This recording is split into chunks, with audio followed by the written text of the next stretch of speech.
I am so sick and tired of hearing from people who have been ripped off by movers. Here's how the scam works. People go on the internet to find a mover. I'm going to tell you something. Most of the people you find online are not movers.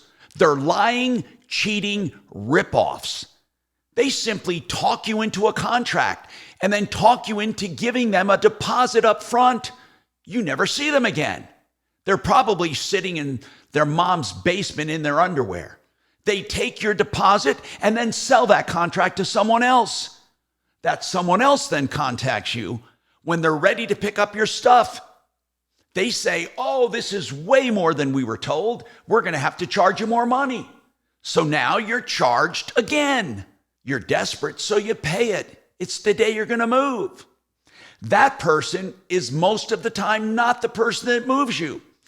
They sell the contract to yet another person who then supposedly moves your stuff. But when it comes time to deliver it, they have another story. They say, oh, when we weighed the stuff, it was way more than we thought.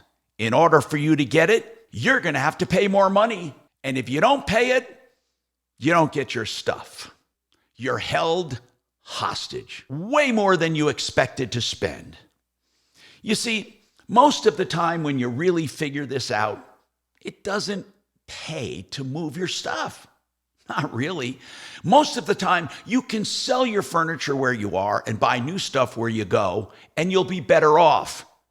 All of your keepsakes, memorabilia, and important stuff just take with you directly. If you're going to have to hire a mover, then there are some safer ways to do it. First and foremost, hire only an agent from a national van line, not necessarily national van lines, although they're one of them. You can pick Beacons, you can pick Atlas van lines, you can pick North American van lines or Grable van lines, any number of reputable national van lines. And when you pick an agent, make sure it's one that owns their own trucks and they have a brick and mortar location. If they don't mess with them. You want someone who has skin in the game. And then you deal with that agent. In fact, verify they are an agent in good standing with the National Van Line. Once you do that, you minimize the chances of being ripped off. But there's one other thing.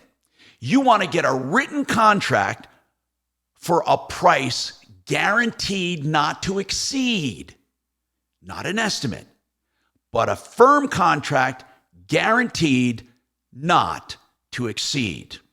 Then, when it comes to insuring your stuff, you better do it if it's important to you, because otherwise you're only going to get a few pennies per pound, and that usually doesn't cover anything. So buy insurance and then verify the insurance has been purchased in your name. I'm Tom Martino. Happy moving.